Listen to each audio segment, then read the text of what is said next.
Hello, everyone, and welcome back again to another interview we've got here for you, looking at people and companies that are doing interesting things in the supply chain and logistics industry. Special welcome to everyone in the City Biz audience. My name is Dan Calabrese. It's good to have you with us today. And with us as our guest is Rick Watson. He is the Director of Cross-Border Operations and Consolidation for TA Services, which is a Texas-based full-service logistics supplier. And Rick, thank you so much for being with us today. It's nice to have you. Thank you very much, Dan. Want to kind of start with this because you've kind of had an interesting recognition recently. Supply Chain Demand and Executive has named you one of the 2024 pros to know in the Rising Star category. So I've never been called a Rising Star, so that must be pretty cool. Congratulations to that. Tell me about maybe what you've prioritized in your career to this point, maybe to get you to the point where you could have received recognition like that. Yeah, absolutely. Thanks for the shout out there, Dan. Really, it comes back to the people first approach that TA has always had. In my career, I've been fortunate to have some really great mentors, throughout my career in supply chain, and that leadership that those folks impressed upon me, I'm obviously very thankful for their time and their patience. So, we're a people industry, we're a service industry, and really just the focus on the customer as the person. People have impressed that upon me through their mentorship. So, really, I try to just make sure that I'm really instituting that same level of mentorship to the folks that now work in my department, and the next group of leaders that make us and our company who we are today.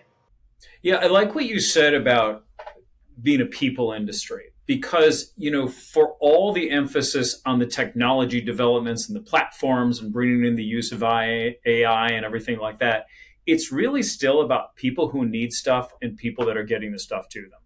And all the rest of that is really to support that. And I find that the best logistics companies are the ones that understand the people equivalent above all else. Yeah, 100%. At the end of the day, we don't make widgets. Our customers are experts in widget manufacturing.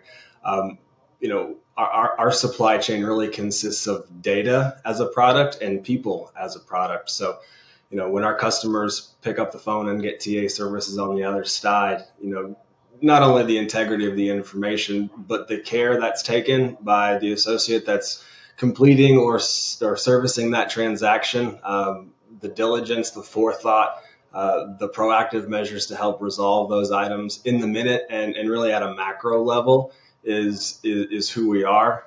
We're nothing without our shippers and our drivers. We're a people industry that happens to move freight. So, putting the person first, whoever that is, really lends to a superior product in my estimation. Now, since you are Director of Cross-Border Operations and your company's based in Texas, you're operating in a very interesting time right now, especially considering so many of the things that are happening at the U.S.-Mexico border. What are the most critical things you're doing for clients right now to help them operate amidst all the challenges there? Yeah, absolutely. In a post-COVID environment, if you can consider us post-COVID yet at this point, in the emphasis of nearshoring, obviously there's a trade imbalance between U.S. and Mexico with all of the construction that's going on in the interior of Mexico. We anticipate that imbalance continues to exaggerate over the next 5-10 years.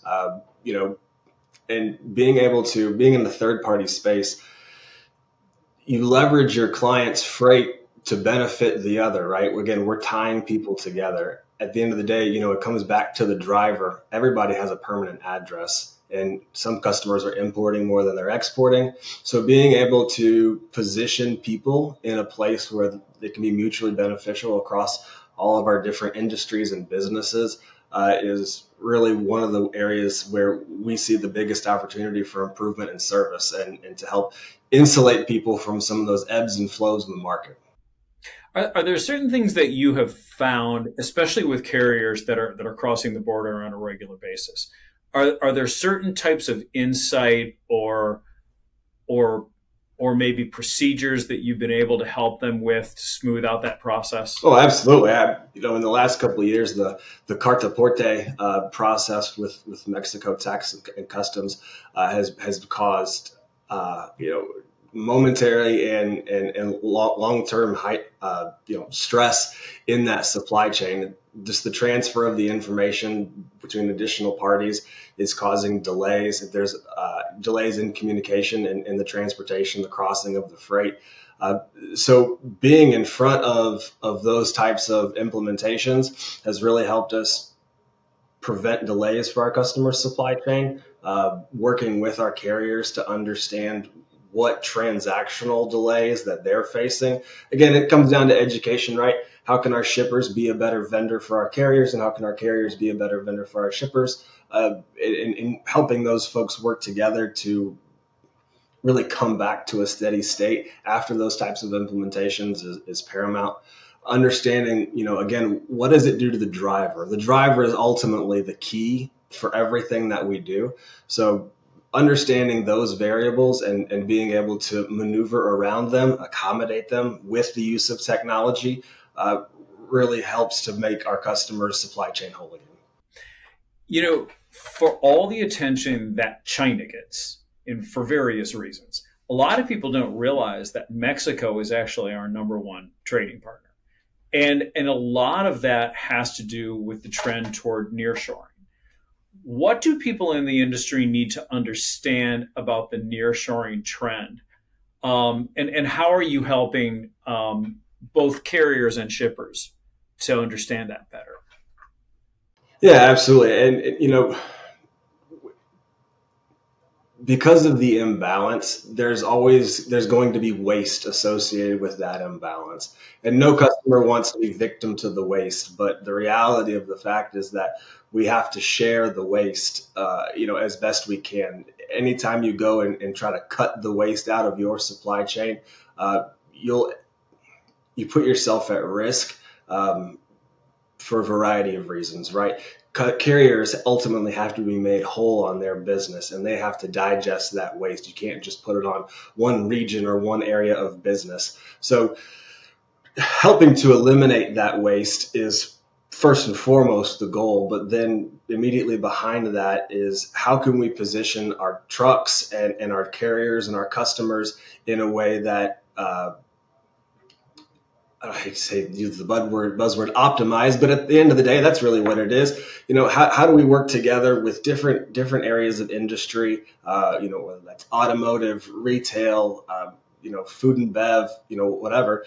How do we make sure that those things are complementing each other, whether it's seasonality or just with the industry of production itself, right? There are areas where produce is more prevalent in different times of the year. How do we use those things to balance the whole system together? And just to understand that, because there is an imbalance, there is inherent waste associated with that. Our nation has to help carry that waste as a whole. So we try to feather that out as best we can, and of course mitigate it if at all possible. Yeah. One of the things in the profile that supply and demand chain did of you, calling you a rising star, one of the things they noted was the work you've done centralizing the line haul planning team out of TA Services office in Indianapolis. Tell me about that. Why does an effort like that make a difference for your clients in the supply chain broadly? Well, I think it really mimics the strategy that a lot of customers or companies are implementing. In a post-COVID environment, working from home was the hot topic. Everybody wanted to prove what they could do in a remote setting. The reality of the situation is that this is a minute-to-minute environment. Our consolidation network is its own living, breathing entity, and being in close proximity to the decision makers, to the folks who are the voice of the customer, the voice of the carrier. From a planning perspective, you've got to be in the middle of the bullpen to understand these variables that are changing really minute to minute, hour to hour. You got to be able to understand what your associates that you're supporting are going through on a daily basis. What customers are high profile, what customers have different types of needs. To be in a remote setting,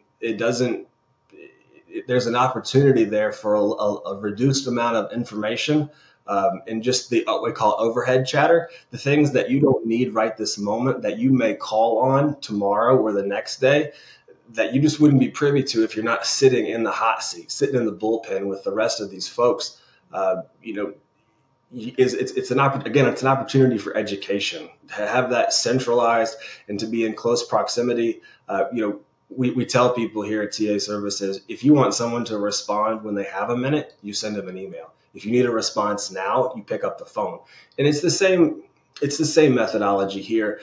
You have access to people that are going to be influencing these decisions on a minute to minute basis. You've got to keep these people close. You got to keep their trust up. It's also part of our culture here at TA.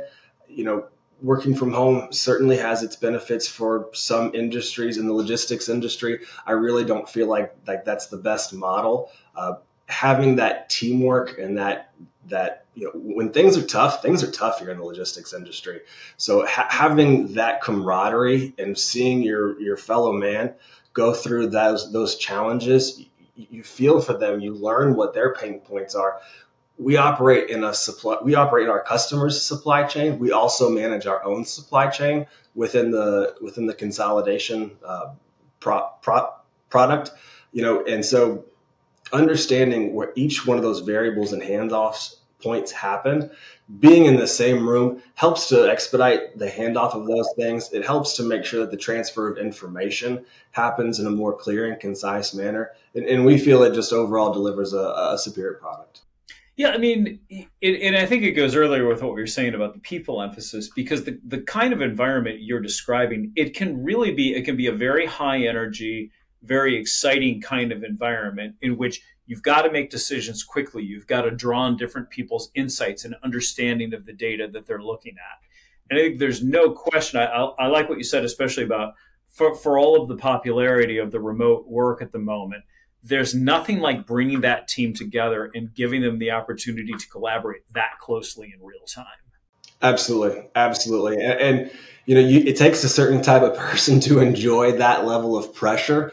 And it really is pressure is what it is. And it's positive pressure for the most part. You know, the folks out here on the floor, they do a lot of heavy lifting and it's hard. And to make sure that the camaraderie is there and that your teammate has your support and has your best interests at heart. You know, again, it's part of our culture. It's part of who we are. And I wouldn't change it for the world. Going back just real quick to the cross-border issue, I know a lot of your focus is on LTL carriers. And I'm wondering if there are certain action steps or priorities or issues very particular to LTL carriers that you've helped them with, maybe as opposed to some different issues that truckload carriers face? You know, as the truckload markets rise and fall, they're considerably more volatile than the LTL market. So as our customers' needs and volumes change, either whether that's through new production lines opening or again just the seasonality of their freight, right? We work heavily in the automotive sector. So, you know, being able to support our customers through those rises and falls and being able to, you know, pull a lever and switch modes based on the customer's needs and their risk tolerance, I think gives us a competitive edge. That consolidation model really mimics the truckload lanes that we work with our customers today. So while LTL consolidation and truckload may functionally be thought of as different sets of challenges, they really rise and fall together. And to create a symbiotic relationship between those rises and falls and those different modes, again, I think it just makes us more competitive. Okay. Last question for you, Rick. At this point in your career, why is TA Services the best place for you as your professional? Well, I think that's probably really just, you know, me outside of TA Services, who I am, what my interests are. You know, I'm a gardener. I'm a DIYer. I like to learn about things. I like to invent things that you can buy off the shelf and possibly make my life a little harder. But that's just kind of who I am. I like to learn. I like to build. I like to make. there's failure with that, but that's part of the character of the whole situation, right? And TA Services has afforded me the opportunity to build and make and grow and learn. So really, I get to enjoy the same types of activities, the same thought processes that I do at home in my recreational time. I get to enjoy those things here at TA.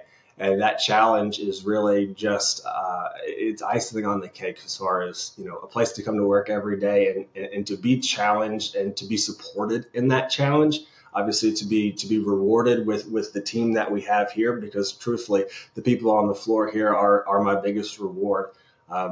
To be able to have that opportunity to grow and build things and, maybe invent a couple of things it really just fits my personality as a whole. And I couldn't be happier for that challenge. So I need to know, is there anything you're working on inventing right now? Well, we're working on some automation to make things a little bit faster, a little bit smoother. We see some opportunities with the growth that we have today. We're really at the next level of evolution as far as this product is concerned. So there's obviously some opportunities for some automation there, and really to go take on the next challenge. So there's some opportunities here, and we're looking forward to that. And I think we've got the right team in place who have an open mind to be able to approach the situation with a fresh set of eyes. And they certainly have the motivation and the energy and the gusto to get behind it and go get the work done. So, we are working on a couple of things, and I'm excited to get those things done in 24. All right, we got to keep an eye out for that then. Rick Watson, Director of Cross-Border Operations and Consolidation for TA Services, thank you so much for being our guest today. Really enjoyed having you with us. And everybody, thank you for watching, especially those of you in the City Biz audience. I'm Dan Calabrese. Please join us again soon for another interview, and everybody have a great day.